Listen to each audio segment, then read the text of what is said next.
Bonjour chers auditeurs, bienvenue dans une nouvelle émission de Lève-toi, ta lumière arrive.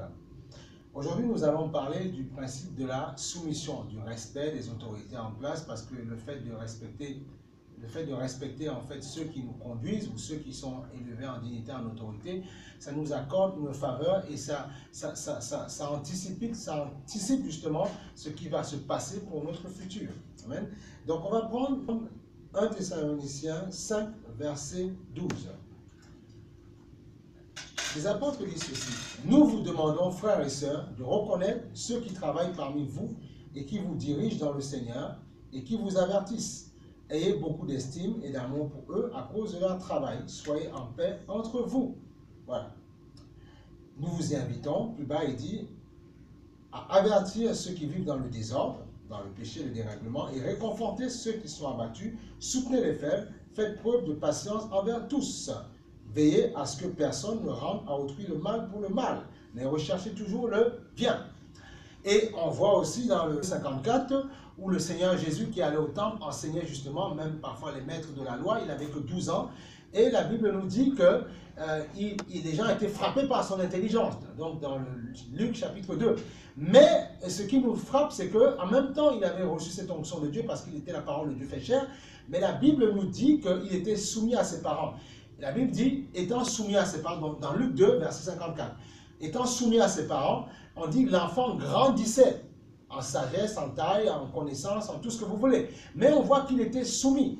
En fait, le principe de soumission est quelque chose de très important. Et souvent, malheureusement, ce qui nous arrive dans la vie, même dans la vie chrétienne, c'est que nous voulons être bénis, nous voulons être remplis de dons, avoir toute la connaissance de Dieu, mais nous refusons de nous soumettre à ceux qui sont établis sur nous, parfois aux anciens, parfois aux pasteurs, tout ce qu'on veut. Maintenant, si on n'a pas dit ceux qui vont nous conduire dans tout et n'importe quoi, mais si on voit les gens qui essaient de nous conduire correctement, soumettons-nous simplement, soumettons-nous, et Dieu nous protégera parce que nous sommes d'abord soumis à Dieu avant d'être soumis aux hommes. Et Dieu ne permettra pas qu'un homme nous fasse faire n'importe quoi. Mais si nous voulons percer dans la vie, il y a un principe important, c'est qu'il faut se soumettre. Soumettre, ça veut dire simplement qu'il faut respecter l'autorité qui est devant nous. Parce que si l'autorité est devant nous, elle est passée par des épreuves, elle est passée par un travail pour en arriver à ça. Et Dieu a vu, Dieu a reconnu qu'il pouvait l'élire. C'est pour ça que la Bible dit qu'il y a beaucoup d'appelés, mais très peu d'élus. Très peu d'élus, pourquoi? Parce que les appelés vont refuser justement d'obéir, de se soumettre à Dieu, de refuser ce que Dieu leur demande de faire. C'est vrai que Dieu veut sauver tous, le salut est pour tous. Il dit bien dans Jean 3,16, il a donné son Fils afin que nul ne périsse et tous aient la vie éternelle. Donc Dieu veut que tout le monde soit au paradis. Dieu veut que tout le monde soit sauvé, c'est sa volonté. Il veut que tout le monde soit heureux, guéri, c'est sa volonté. Mais malheureusement, il y a des principes de la vie qui peuvent nous empêcher de rentrer dans les promesses de Dieu. La soumission est quelque chose de terrible. Quand le Seigneur nous dit « soumettez-vous à Dieu » afin de résister au diable. Mais on doit d'abord se soumettre afin qu'on puisse télécharger les informations de Dieu et dominer, triompher justement sur l'adversité. Mais il y a une chose importante aussi, c'est de respecter les autorités. Même la Bible nous demande de respecter même les présidents. Priez pour la nation, priez pour le pays où vous êtes. Si nous sommes en France, priez pour la France, priez pour le président élu, priez pour, même si on serait d'accord ou pas d'accord avec certaines personnes, mais le seul fait que ce soit une autorité, il faut déjà prier pour cette personne, afin que si la personne s'oriente mal ou déconne, mais déjà Dieu l'arrangera. C'est pour ça que quand on est dans une église par exemple, il est important de prier pour les pasteurs, prier pour ceux qui nous conduisent. Il est important d'honorer ceux qui nous conduisent. En honorant ceux qui nous conduisent, en les respectant, ça va leur donner de prier pour nous avec un cœur rempli d'amour. Et il n'y a rien de meilleur qu'un père dans la foi qui prie avec amour pour ceux qui conduisent. Et en priant avec tout son cœur, forcément la bénédiction va jaillir sur eux. Mais si cette personne, comme le Seigneur nous dit dans Hébreu, il dit obéissez à vos conducteurs, si vous ne le faites pas, ça ne vous sera pas favorable. Pourquoi? Ça ne veut pas dire qu'il faut se soumettre, se mettre à quatre pas devant les gens, non. Mais savoir un minimum d'estime pour les personnes qui nous conduisent, un minimum de dévotion. C'est pour ça qu'il nous dit simplement, dans 1 Thessaloniciens 5, 4, 12, de reconnaître ceux qui travaillent parmi nous, voilà, et beaucoup d'estime et d'amour pour eux, parce qu'ils mènent un combat, ils mènent un travail. Alors toi qui me regardes en ce jour, que tu me connaisses ou que tu ne me connaisses pas, quelle que soit l'église où tu vas, je voudrais simplement t'encourager, simplement te dire que respecte ceux qui te conduisent simplement. respecte les vieillards, respecte ceux qui sont en autorité devant toi. Parce que mais respecte d'abord Dieu, bien entendu. Si tu respectes Dieu, Dieu ne permettra pas qu'un homme abuse de toi. Ne permettra pas qu'une femme abuse de toi. Beaucoup disent, oui, mais j'ai fait confiance, on a abusé de moi. On a abusé de la soumission que j'avais vers quelqu'un. Mais souvent, on abuse de nous parce que souvent, comme on n'est pas soumis à Dieu, du coup, Dieu ne peut pas nous protéger afin de nous permettre de ne pas chuter avec les personnes.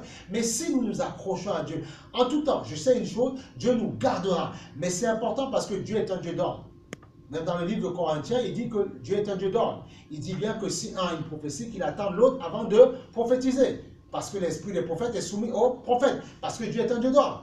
L'église n'est pas un lieu où nous devons faire n'importe quoi. Les choses de Dieu, que ce soit, nous ne devons pas faire n'importe quoi. Toute œuvre de Dieu doit être respectée parce que c'est le Saint-Esprit qui l'anime, qui y vit. Ce n'est pas nous, c'est le Saint-Esprit qui fait son œuvre. Et si nous respectons l'œuvre, parce que le Saint-Esprit y est, nous respectons justement Dieu. Et parce que nous respectons Dieu, Dieu à son tour pourra nous confier des choses, nous donner des choses. Et parce qu'il nous donnera des choses, justement, les choses qu'il nous donnera seront inébranlables. Parce que nous avons montré au début le principe de la soumission. Si je respecte celui qui a l'autorité devant moi, qu'est-ce qui va se passer? Dieu permettra qu'à mon tour, plus tard, les gens aussi me respectent. Mais si je ne respecte pas les gens vont me torpiller. La Bible dit que tu seras jugé ou mesuré à la mesure que tu mesures les gens, ou jugé à la mesure que tu juges les gens. Donc c'est vraiment important. En tout cas, je voulais juste vous dire que Dieu est vivant, Dieu est vrai, Dieu est Seigneur, Dieu veut notre bonheur, Dieu veut notre amour, mais n'oubliez jamais, le royaume des cieux a des principes.